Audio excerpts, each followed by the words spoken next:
Hello kids, I am Nancy Panchal, your educator and mentor on YouTube.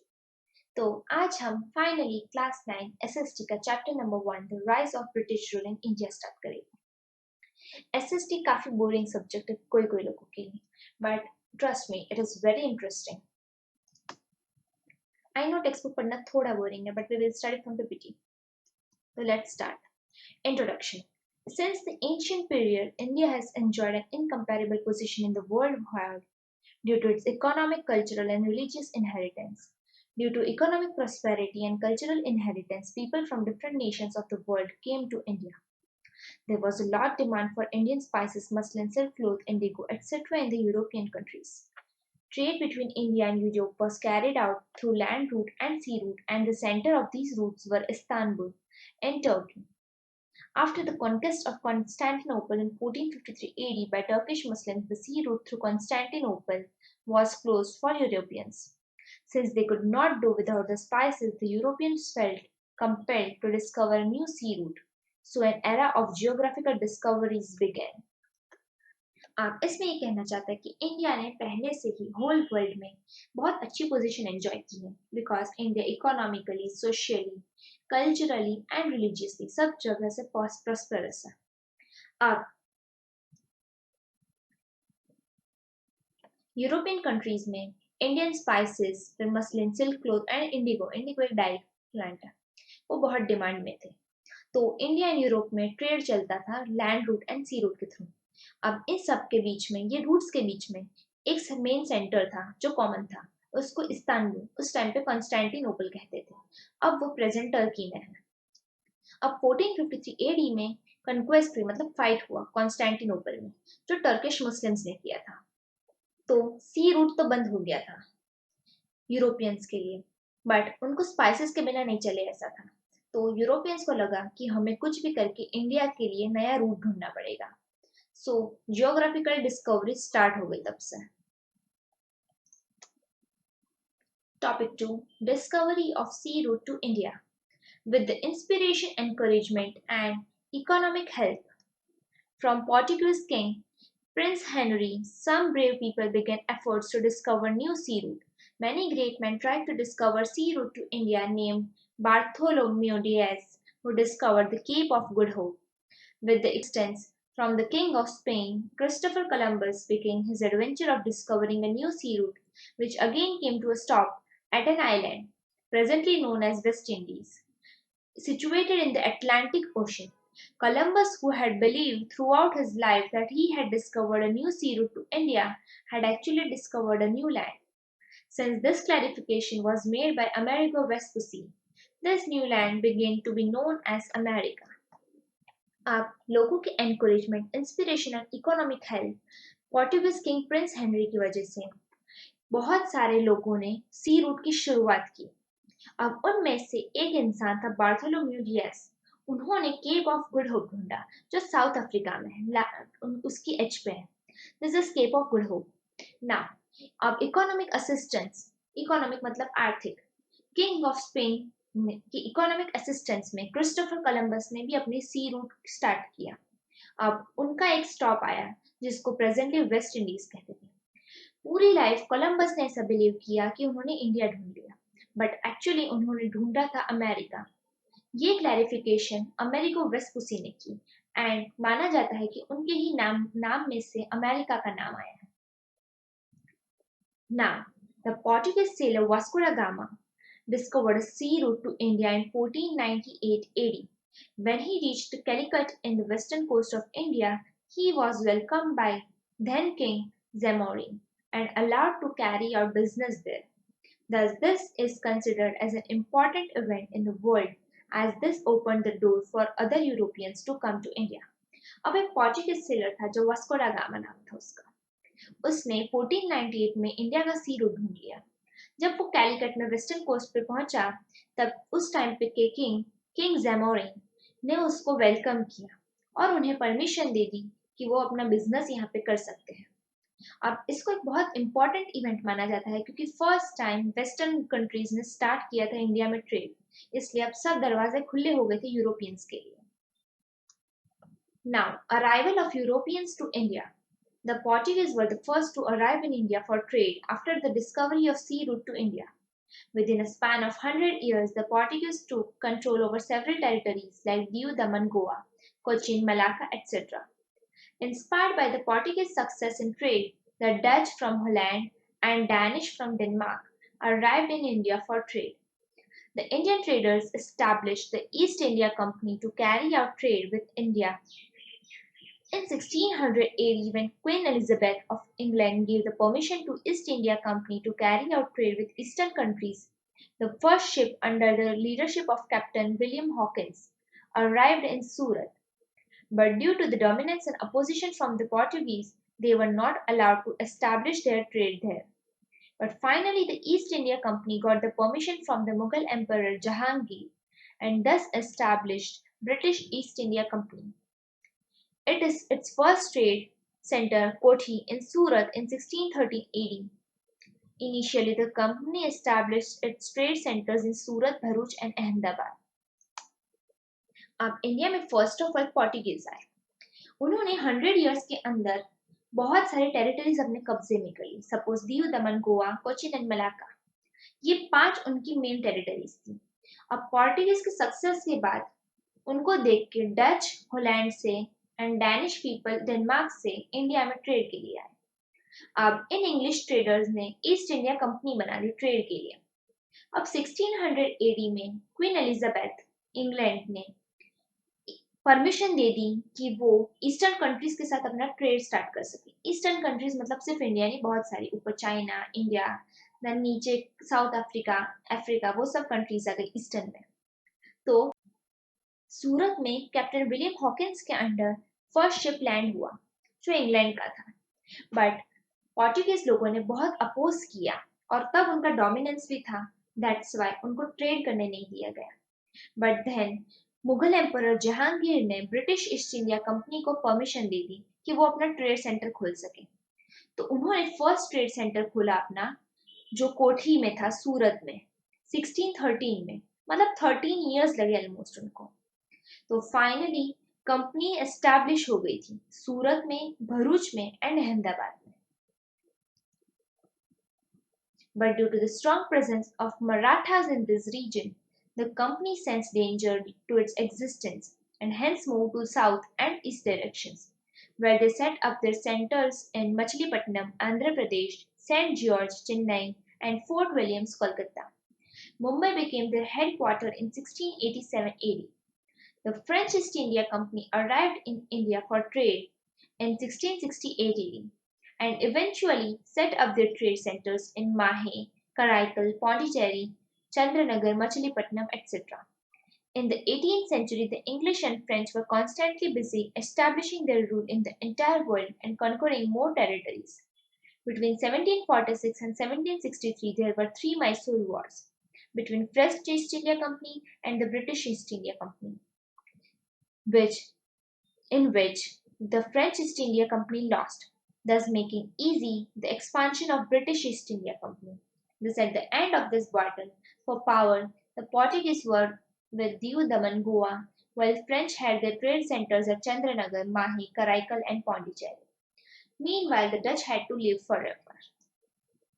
अब British आ तो गए थे, बट उनको बहुत डर था क्योंकि मराठा उनका स्ट्रॉन्ग प्रेजेंस दिखा रहे थे, वो अपोज कर सकते थे. दैट्स वाई कंपनी को डेंजर फील हुआ. दैट्स वाई उन्होंने साउथ एंड ईस्ट डायरेक्शन में मूव होना स्टार्ट किया. तो साउथ एंड ईस्ट डायरेक्शन में उन्होंने आंध्र प्रदेश, चेन्नई एंड कोलकाता में सेंटर्स बनाए. मुंबई उनका हेडक्वार्टर था. अब फ्रेंच ईस्ट इंडिया कंपनी आई इंडिया में ट्रेड के लिए 1668 में. उन्होंने ट्रेड इवेंचुअली स्टार्ट किया और सेंटर्स बनाए माहे, कराईकल, पांडिचेरी, चंद्रनगर और मछलीपट्टनम में. 18th सेंचुरी में ब्रिटिश एंड फ्रेंच अपना सिर्फ रूल फैलाने में पड़े थे. दैट्स वाई उनके बीच 3 मैसूर वॉर हुई 1746 से 1763 के बीच में. पर finally French east India company हार गई. That's why British East India Company को चांस मिल गया कि वो अपना एक्सपांड कर सके रूल. तो इस बैटल की एंड में पोर्टुगीज के पास सिर्फ दीव, दमन एंड गोवा बचा. फ्रेंच को अपने ट्रेड सेंटर सिर्फ 4 जगह बचे, चंद्रनगर, माही, कराईकल एंड पौंडीचेरी. और डच तो छोड़ के ही चले गए finally. Now battle of Plassey. अब इस चैप्टर में दो बैटल है, battle of Plassey and battle of Buxar. इन दोनों पे शॉर्ट नोट्स बनती है, दैट्स व्हाई सिर्फ स्टोरी के जैसे याद कीजिए। Siraj-ud-Daulah was ruling over Bengal. Due to his impulsive nature, he had some opponents in his state. During this period, the British East India Company built a fortress around the trade center in Kolkata on pretext of security reasons, without the taking the permission of Nawab. But Nawab Sirajuddaulah destroyed the fortress. When this news reached Madras, a small army of company led by Robert Clive reached Bengal in order to keep Kolkata trade center. In spite of the army of East India Company being strong, they realized that it was not easy to defeat the Nawab's army. So Robert Clive restored to treachery. A conspiracy was planned in order to defeat the Nawab, in which the Nawab's commander-in-chief Mir Jafar and Seth Amit Chand were coaxed to join. On the pretext of that Nawab is unnecessarily harassing the people, a war was declared at the ground near a village named Plassey. आप बंगाल के नवाब सिराजुद्दौला उनके impulse से मतलब तुरंत गुस्से हो जाने वाले नेचर की वजह से बहुत अपोनेंट्स थे उनके। अब इस पीरियड में ब्रिटिश ईस्ट इंडिया कंपनी ने एक फोर्ट्रेस बना दिया कोलकाता के ट्रेड सेंटर के आगे, क्योंकि उनको प्रॉब्लम लगा। तो उन्होंने नवाब की परमिशन नहीं ली और ट्रेड सेंटर बना दिया। बट नवाब सिराजुद्दौला को ये बुरा लगा और उन्होंने वो ट्रेड सेंटर का फोर्ट्रेस तोड़ दिया। अब ये न्यूज जब मद्रास के सेंटर पे पहुंची, तब एक स्मॉल आर्मी रॉबर्ट क्लाइव के अंडर बंगाल पहुंची ताकि वो कोलकाता ट्रेड सेंटर को हेल्प कर सके। बट इतनी बड़ी आर्मी ईस्ट इंडिया कंपनी की, तो भी उन्हें लगा कि नवाब को हराना इतना भी इजी नहीं है। दैट्स व्हाई रॉबर्ट क्लाइव ने छल का इस्तेमाल किया। छल अपने हैवी वर्ड लगता हो तो चीटिंग का इस्तेमाल किया। मतलब एक कॉन्स्पिरेसी प्लान की गई, साजिश की गई नवाब के खिलाफ। इसमें मीर जाफर, उनके कमांडर इन चीफ एंड सेठ अमित चंद को कोक्स मतलब ब्राइब किया गया और वो लोग हो भी गए। उनको लालच दी गई कि उसके बाद नवाब उनको बनाएंगे।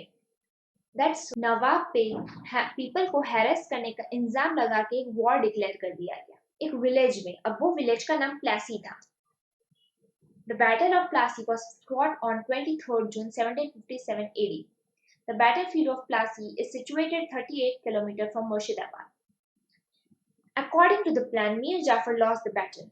Sirajuddaulah was defeated due to Robert Clive's treachery. The Battle of Plassey ended in just half a day.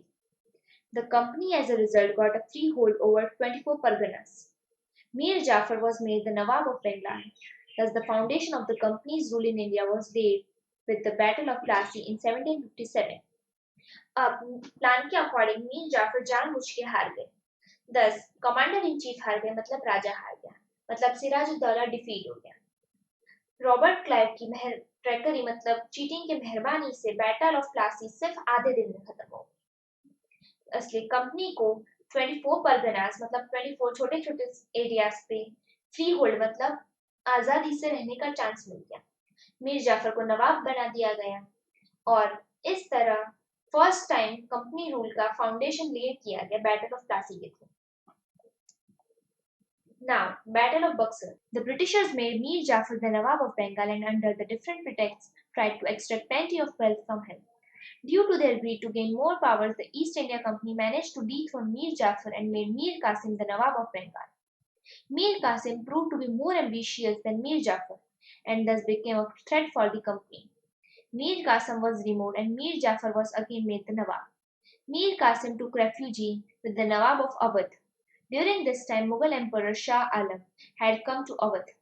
So all three of them decided to join hands and fight the company unitedly and thus declared a war. At Buxar, the East India Company fought against the United Army, in which the United Army lost. Thus the company got the Diwani rights, right to collect revenue from Bengal, Bihar and Orissa. अब मीर जाफर को Britishers ने नवाब of Bengal बना दिया गया and उन्होंने बंगाल के नवाब से money extract करने के प्लान्स बनाए। बट उनको बहुत ज्यादा पैसा चाहिए और बहुत ज्यादा पावर चाहिए थी। That's why east India company ने मीर जाफर को निकाल दिया नवाब में से एंड मीर कासिम को नवाब बनाया। But Mir Qasim ambitious type का राजा था कि शायद भविष्य में मीर कासिम कंपनी के लिए खतरा बन सके। दैट्स व्हाई उन्होंने मीर कासिम को वापस हटा दिया एंड मीर जाफर को वापस बंगाल का नवाब बना दिया। अब मीर कासिम ने थोड़े दिन नवाब ऑफ अवध के पास रेफ्यूजी ली। इस टाइम पे मुगल एम्परर शाह आलम भी आए थे अवध, तो तीनों ने भी डिसाइड किया और फाइट की कंपनी से। बक्सर में फाइट हुई बट ईस्ट इंडिया कंपनी जीत गई फाइट। दैट्स व्हाई बंगाल और मतलब दो राज्य उनके पास आ गए थे ऑलरेडी, तो उनके पास राइट टू रेवेन्यू कलेक्शन आ गया था। रेवेन्यू मतलब टैक्स, वो टैक्स ले सकते थे बंगाल, बिहार एंड उड़ीसा के लोगों से। Expansion of company rule. The English government passed a regulating act in 1773 AD, according to which the governor of Bengal was made to governor general and all trade and political activities of the company were brought under his direct control. The Mumbai Madras governor and his council were brought under him. Thus, Warren Hastings became the first governor general of India. During his tenure, the first Maratha War and the second Mysore War with Hyder Ali of Mysore was waged. The problems of East India Company increased because it had to face both the powers simultaneously. Cornwallis took over as the Governor General after Warren Hastings. During his tenure, Cornwallis, the Third Mysore War, took place with Tipu Sultan, famously known as Tiger of Mysore. The company had to join hands with the Marathas and the Nizam to defeat the Tipu Sultan. Tipu could not win against the combined forces and had to accept the treaty. अब English government ने 1773 में एक act पास किया जिसमें governor of Bengal को governor general बना दिया था एंड उनके under sub trade and political activities होती थी। अब मुंबई मद्रास के गवर्नर भी उनके अंडर आ गए थे, तो वॉरेन हेस्टिंग्स को इंडिया का फर्स्ट गवर्नर जनरल बना दिया गया। अब उनके टाइम पे मराठा के साथ first Maratha war and Mysore Hyder Ali के साथ वेज किया गया। अब ईस्ट इंडिया कंपनी के लिए प्रॉब्लम बढ़ती ही जा रही थी क्योंकि उनको कॉन्स्टेंटली फाइट करना पड़ रहा था और वो भी सुपर पावर्स के साथ। तो वॉरेन हेस्टिंग्स के बाद कॉर्नवालिस ने गवर्नर जनरल का पोस्ट लिया। अब कॉर्नवालिस के टाइम पे थर्ड मैसूर वॉर हुआ। अब थर्ड मैसूर वॉर में टीपू सुल्तान के साथ वॉर हुआ था, जो famously known as tiger of Mysore, मतलब वो बहुत स्ट्रॉन्ग थे। तो उनको हराने के लिए कंपनी को मराठा एंड निजाम के साथ हाथ जोड़ना पड़ा। पर टीपू सुल्तान अब तीन पावर्स के साथ नहीं जीत सकते थे, दैट्स व्हाई उन्होंने ट्रीटी एक्सेप्ट कर ली। After Cornwallis, Sir John Shore became the Governor General. Due to some rigid policies adopted by him, the East India Company's fame declined and Marathas became stronger. So Governor General Wellesley, who came after John Shore, got responsibility of making the company supreme in India. For this, Wellesley introduced the subsidiary alliance system. The condition of the subsidiary alliance system and the state adopted under this are as follows. अब Cornwallis के बाद John Shore governor general बने, but John Shore का थोड़ा सा policies बहुत hard थे और हार्श थे इंडियन पे। दैट्स व्हाई कंपनी का नाम एंड इज्जत दोनों डूब गई और मराठा सुपर पावर बन गए। इसके बाद गवर्नर जनरल वेलेस्ली ने रिस्पॉन्सिबिलिटी ली। अब इनके अंडर उनको कुछ भी करके कंपनी को सुप्रीम करना था इंडिया में। दैट्स व्हाई वेलेस्ली ने सब्सिडियरी अलायंस सिस्टम इंट्रोड्यूस किया। अब इस सिस्टम की कंडीशंस और स्टेट्स ये रहे। Terms and conditions of subsidiary alliance system. The army trained by East India Company government will be provided to the state that accepts the system. In return, the state accepting the system will provide for the army or give away provinces with equivalent income to British. Without the permission of the company, the state will not wage war or sign treaty with other states. There will be one English representative in the state assembly. Other foreigners not to be employed in the state. अब जिन state ने ये system accept की, निजाम, Mysore, Awadh, Gaekwad, Scindia, Bhosle and Holkar. अब इस system में ऐसा था कि ईस्ट इंडिया कंपनी जो आर्मी को ट्रेन करेगी वो स्टेट को दी जाएगी जो सिस्टम एक्सेप्ट करेगा। अब इसके बदले स्टेट को आर्मी के लिए खाना और जगह देनी पड़ेगी और इन इक्वल इनकम भी ब्रिटिश को जो वो कमाता है। और कंपनी के परमिशन के बिना कोई युद्ध नहीं लड़ा जाएगा और ना ही कोई ट्रीटी साइन की जाएगी दूसरे स्टेट्स के साथ। कंपलसरी एक इंग्लिश रिप्रेजेंटेटिव उनकी स्टेट असेंबली में होगा, मतलब राज्यसभा में होगा। कोई भी और फॉरेनर स्टेट में नहीं आना चाहिए और उसको काम नहीं मिलना चाहिए स्टेट में। Now, this system was like sweet poison. By implementing this system, Wellesley annexed many provinces and expanded the rule of East India Company. Governor General Wellesley asked Tipu Sultan to accept the subsidiary alliance system, which he refused. For declining the alliance system, the company, with the support of Nizam, attacked Mysore in 1799. During this Fourth Mysore War, Tipu lost his life while fighting against the British. After Wellesley, Hastings came to India as Governor General. He waged a war with Nepal and made the Gurkhas to join the army. Hastings fought a battle with the Pindharas and took control over them. With the Third Maratha War, the supremacy of the company was established. अब ये system एक sweet poison की जैसी थी। इस system की वजह से वेलेस्ली बहुत सारे प्रोविंसेस को एनेक्स कर पाया एंड कंपनी रूल को एक्सपांड किया। अब गवर्नर जनरल वेलेस्ली ने टीपू सुल्तान को कहा कि ये सिस्टम एक्सेप्ट करें, बट उन्होंने मना कर दिया।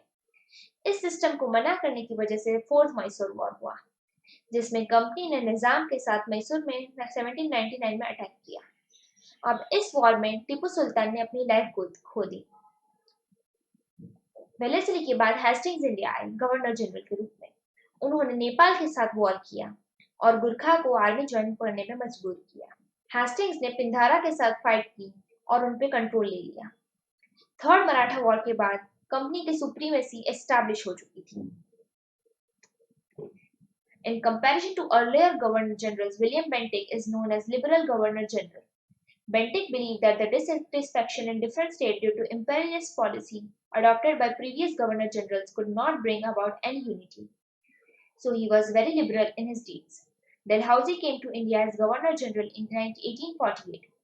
He was a fierce imperialist. Dalhousie adopted the policy of annexation for the expansion of company and British imperialism in India. अब अर्लियर गवर्नर जनरल के मुकाबले विलियम बेंटिक एक लिबरल गवर्नर थे, क्योंकि उनको लगता था कि अगर स्टेट से डिससेटिस्फाई हो गए तो वो लोग यूनिटी कैसे ला पाएंगे, तो वो अपने डीड्स में बहुत लिबरल थे। उनके बाद आए डेलहाउसी। डेलहाउसी इंडिया के गवर्नर जनरल बने 1848 में। वो बहुत बड़े इंपेरियलिस्ट थे। इंपेरियलिस्ट मतलब साम्राज्य बनाना था उनको खुद का। दैट्स व्हाई डेलहाउसी ने पॉलिसी ऑफ एनेक्सेशन बनाई। एनेक्सेशन मतलब जोड़ना, सब राज्यों को एक साथ जोड़ना। उन्होंने पॉलिसी ऑफ एनेक्सेशन बनाई ताकि कंपनी दूर से दूर एक्सपांड हो सके इंडिया में। अब डेलहाउसी की पॉलिसी ऑफ एनेक्सेशन क्या थी? Annexation by war, annexation due to king dying without heir, annexation on pretext of mismanagement, annexation on pretext of debt collection, annexation due to and a namesake rule. Besides being an imperialist, Dalhousie was also a reformist. The first railway line in India from Mumbai to Thane, 1853, wireless system between India and England, establishment of public works department, English education, etc., were all introduced during his tenure. He passed laws to ban child marriage and advocated widow remarriage. Within 100 years from Battle of Plassey in 1757, the British rule was and empire both expanded. But in the process, they had to face the dissatisfaction of all Indian states, and this was manifested in the form of first struggle for independence in 1857 AD. अब Dalhousie एक reformist थे, मतलब एक change लाने वाले इंसान। उन्होंने first railway line बनाई इंडिया में जो मुंबई से थाने जाती थी। उन्होंने इंडिया में वायरलेस फोन सिस्टम बनाया, फिर पब्लिक वर्क्स डिपार्टमेंट बनाया, इंग्लिश एजुकेशन को प्रमोट किया, उन्होंने चाइल्ड मैरिज को बैन किया और विडो रीमैरिज की परमिशन दी कि विडोज को रीमैरिज करनी चाहिए। 100 years बैटल ऑफ प्लासी से 100 years मतलब 1757 से 1857 में कंपनी ने बहुत ज्यादा एक्सपांड किया था, उनका एम्पायर भी और उनका शासन भी। बट इस प्रोसेस में उनको बहुत डिससेटिस्फैक्शन मिली इंडियंस के थ्रू, और ये हमको साफ दिख सकती है first struggle of independence. Of economic impact, economic impact of company. When we evaluate the 100 years of the company rule in India, we realize that India, which had an enviable position in the world in the previous centuries, became merely a country that produces raw material for England and a prospective market for goods and produced in factories. Bengal exported cotton, cloth, raw silk, sugar, jute, muslin. But after the dual power policy, the glitter of the economic prosperity of Bengal faded. Dvimukhi Shashan was introduced for the first time in Bengal, whereby the power of collecting revenue was with British, while the responsibility of people's welfare was with Nawab. Thus, the British got the power without any responsibility, and the Nawab had the responsibility without any power. This was known as subsidiary alliance system, which ruined Bengal economically. India जिसके पास unbeatable position थी world में, अब एक ऐसा country बन गया था जो सिर्फ रॉ मटेरियल देने का काम करता था इंग्लैंड को। बंगाल सिर्फ कॉटन क्लॉथ, रॉ सिल्क वो सब एक्सपोर्ट करता रहता था, क्योंकि बंगाल पूरा रुइन हो गया था, उसकी इकोनॉमिक प्रॉस्पेरिटी फेड हो गई थी, because dual power policy introduce हुई थी 1708 में। इस पॉलिसी में बंगाल की रेवेन्यू कलेक्शन मतलब टैक्स कलेक्शन ब्रिटिश के पास थी और सारे पावर्स भी ब्रिटिश के पास थे, और जो लोगों की वेलफेयर मतलब लोगों का ध्यान रखना था वो रिस्पॉन्सिबिलिटी नवाब को दी गई थी। मतलब ब्रिटिश को पावर मिला पर कोई रिस्पॉन्सिबिलिटी नहीं, एंड नवाब को रिस्पॉन्सिबिलिटी मिली पर कोई पावर नहीं। इसको सब्सिडरी अलायंस सिस्टम कहते थे, जिसने बंगाल को इकोनॉमिकली पूरा तोड़ दिया था। Fair revenue collection policy by the company made the Indian peasant a debtor. The British government imposed unfair taxes on the Indian cloth industries, thereafter various deceitful practices to ruin the prosperous Indian industries, because of which it completely collapsed. The Indian artisan became poor and unemployed. The company traders forced the weavers of Bengal to sign contract for providing definite quantity of cloth in a short period. If the weaver refused, he would be punished by being lashed or jailed. Before the arrival of company, the Indian villages were self-reliant and prosperous. But under the company rule, they became dependent and poor. During the rule of East India Company, the first railway line between Mumbai and Thane and steamer service between India and England was started, and development of the ports in Mumbai, Madras and Kolkata also took place. अब British ने unfair taxes लेना start किया Indian pageants मतलब farmers से, जिसकी वजह से farmers कर्ज में डूब गए। उन्होंने बहुत सारे अनफेयर टैक्सेस लगाए क्लोथ इंडस्ट्रीज में, जिसकी वजह से ना तो सिर्फ वो कंपनी पूरी कोलैप्स हो गई, ऐसे सिर्फ क्लोथ इंडस्ट्रीज नहीं बाकी बहुत सारी इंडस्ट्रीज को ब्रिटिशर्स ने कोलैप्स कर दिया उनकी डिसीटफुल प्रैक्टिसेस की मतलब छलदायक प्रैक्टिसेस की वजह से। इंडियन आर्टिस्ट गरीब हो गए और अनएम्प्लॉयड भी। कंपनी ट्रेडर ने बंगाल के वीवर्स को मतलब जो सिलते हो उनको एक टास्क दिया था कि उनको एक डेफिनेट क्वांटिटी ऑफ क्लोथ एक पर्टिकुलर टाइम ड्यूरेशन में सबमिट करना है।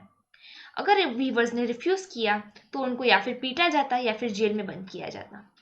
कंपनीज के आने से पहले हर एक इंडियन विलेज सेल्फ रिलायंट मतलब आत्मनिर्भर और प्रॉस्पेरस, बट कंपनी रूल आने के बाद वो सब डिपेंडेंट एंड पुअर बन गए। ईस्ट इंडिया कंपनी के रूल में फर्स्ट रेलवे लाइन बनी मुंबई और थाने के बीच में, स्टीमर सर्विसेज चालू हुई इंडिया और इंग्लैंड के बीच में, और बहुत सारे पोर्ट भी बने मुंबई, मद्रास एंड कोलकाता में। अब social impact of company. During the British administration, the spirit of freedom of speech and thought developed among people due to the development of newspapers. In the Indian society, certain wrong social customs, rites, and rituals were prevalent during this time, like sati system, female infanticide, child marriage, etc. Radha Ram Mohan Roy, Durga Ram Mehta, Behramji Malbari, etc. were the stalwarts whose role was instrumental in getting the laws passed with the help of Britishers. As the administrative framework in India was Anglicized, there was a demand for people with knowledge of English. English education became to be imparted in India due to Lord Macaulay's endeavours.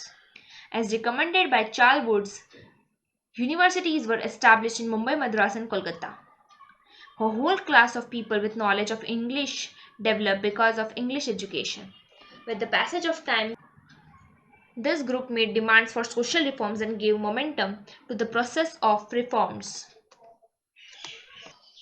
अब British administration के time पे newspapers बनना start हुए। इसकी वजह से लोगों को फ्रीडम मिली स्पीच की, लोगों ने सोचना स्टार्ट किया, बोलना स्टार्ट किया।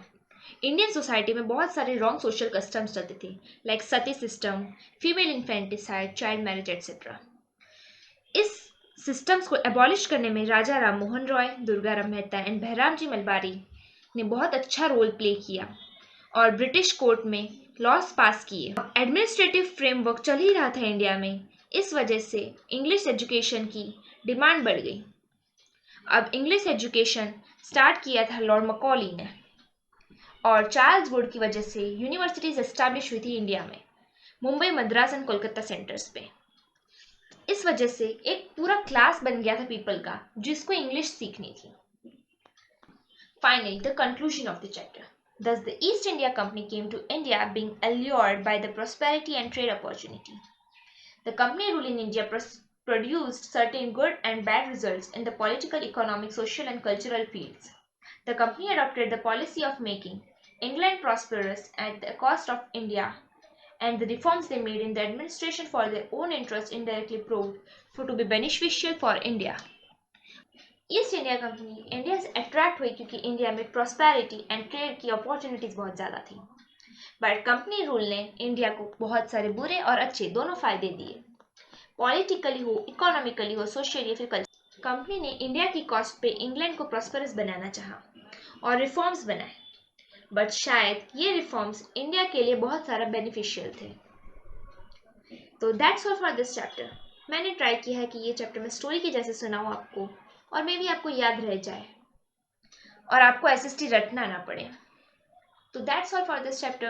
If you like the video, please like, share and subscribe my channel and forward it to your friends. Thank you.